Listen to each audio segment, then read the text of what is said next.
కాసేపట్లో BRS party మాజీ MLA వల్ల మల్లా యాదవ్ గారు కూడా లైవ్లో జాయిన్ అయిపోతున్నారు.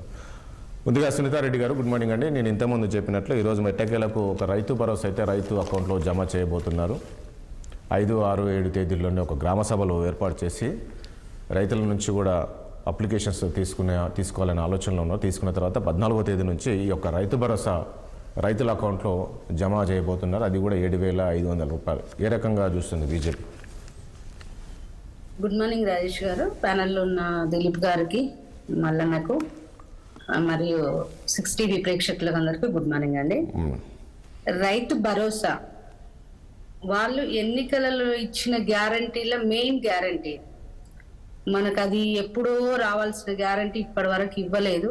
దానికి కూడా ఒక కమిటీ వేసినామని చెప్పి జూన్లో కమిటీ వేసినారు 3 మంత్రులతో. ఇప్పటి వరకు కమిటీలు అని చెప్తూ ఇప్పటి వరకు కాలయాపన చేస్తూ వచ్చిండ్రు. ఇప్పటికైనా మళ్ళీ ఇప్పుడు ఏదో ప్రజాపాలన భాగంగా తీసుకున్న అప్లికేషన్స్ ఉన్నాయి.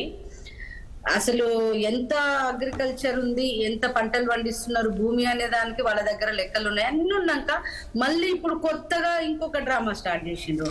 5వ తారీఖు నుంచి 7వ తారీఖు వరకు వచ్చేసి మళ్ళా ప్రజల దగ్గరికి పోవాలి, రైతుల దగ్గరికి పోవాలి, అప్లికేషన్స్ తీసుకోవాలి అని చెప్పేసి 3 రోజులల్లా అవుతుందంటారా సార్? ఇప్పుడు ఎక్కడెక్కడో ఉంటారు వాళ్ళు, ఆ టైంకు చేసుకోలేరు, చేసుకోకుంటే ఇంకా రానట్టేనా?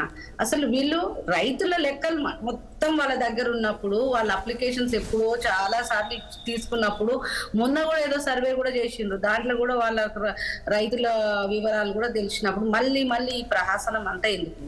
రెండోది, మీరు ఇప్పుడు ఇంట్రోలో చెప్పినట్టుగా శాటిలైట్ ద్వారా వీళ్ళు సర్వే అంటున్నారు.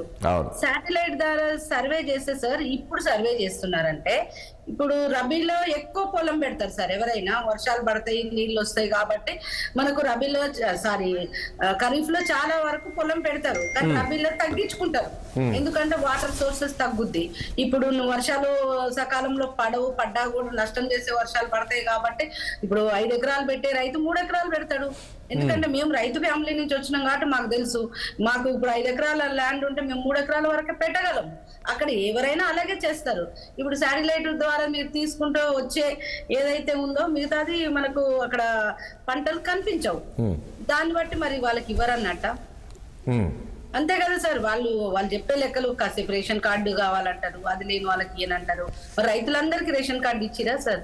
అంటే ఒకటండి సునీత గారు, ఇప్పుడు ఒకటి వాళ్ళ లెక్కల ప్రకారము సునీత గారు, ఇప్పుడు మీరే గతంలో అన్నారు, మీరే బీజేపీ వాళ్ళు గత ప్రభుత్వం ఇట్లా చూడండి, అందరికీ నేను ఇంతకుముందు అన్నట్లు రియల్ ఎస్టేట్ వెంచర్లు చేసే వాళ్ళకి, అదేవిధంగా రోడ్డు పక్కన ఉండి రోడ్ వైడింగ్కి వెళ్ళిపోయి దానిలోకి ఇవ్వడము, గుట్టల గడ్లకు ఇవ్వడము, సాగు చేయని రైతులకు కూడా కనీసం నాగల బట్టి దున్నని రైతులు ఉంటారు చూసారా, వాళ్ళకు కూడా ఇచ్చారు గతంలో. సో అలాంటిది ఇవ్వకుండా ఈరోజు ఒక పక్కడబందిగా ఒక సబ్ కమిటీ వేసి దాని మీద నిజమైన రైతులు ఎవరు, సాగు చేసే రైతులు వాళ్ళకే ఇవ్వాలనే ఆలోచన ప్రభుత్వం చేయడం మంచి పద్ధతే కదా. కాస్త లేట్ అయినా కూడా, అంటే ప్రజాధనం దుర్వినియోగం కాకుండా ఉండేందుకు మీరు అంటున్నారు కాలయాపన చేస్తున్నారు కమిటీలు అని, కానీ ఒక ప్రజాధనం దుర్వినియోగం కాకుండా 1-2 సార్లు కూర్చొని చర్చించి ఎవరు రైతులు, ఎవరికి వాళ్ళు ఏంటి అని ఆలోచన చేస్తుంది సరైన పద్ధతే కదా.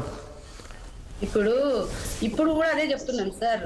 మీరు వచ్చి అడ్డగోలుగా ఇప్పుడు 100 ఎకరాలు ఉన్న వాళ్ళకి ఇవ్వమని, 50 ఎకరాలకి ఉన్న వాళ్ళకి ఇవ్వమని చెప్పేసి, రియల్ ఎస్టేట్ వ్యాపారులకి ఇవ్వమని చెప్పేసి, మేము ఏదో మీ గుట్టలకి ఇవ్వమని మేము ఇప్పుడు కూడా చెప్పట్లేదు. మొన్న మీరు రైతు రుణమాఫీ విషయంలో కూడా అట్లే చేసిండ్రు. సగం మందికే వేయలేదు, సగం మందికే వేసిండ్రు. ఏదో మమ అనిపించుకోవడం కోసం కాకుండా రియల్ గా రైతులు ఎవరు అనేది మన దగ్గర అన్ని లెక్కలు ఉన్నాయి సార్. గ్రామానికి తిరిగి నిన్నమన్నా కూడా మనకు లెక్కలు తీసుకున్నారు. ఇవన్నీ ఉన్నాయి. అన్ని ఉన్నాక కూడా మీరు ఇవి తాచారం చేయడమే కాకుండా ఏదో రకంగా రైతులకు ఇవ్వకుండా చేయాలి అనేది ఏమన్నంటే రాష్ట్ర ఆర్థిక పరిస్థితి బాగాలేదని చెప్తారు.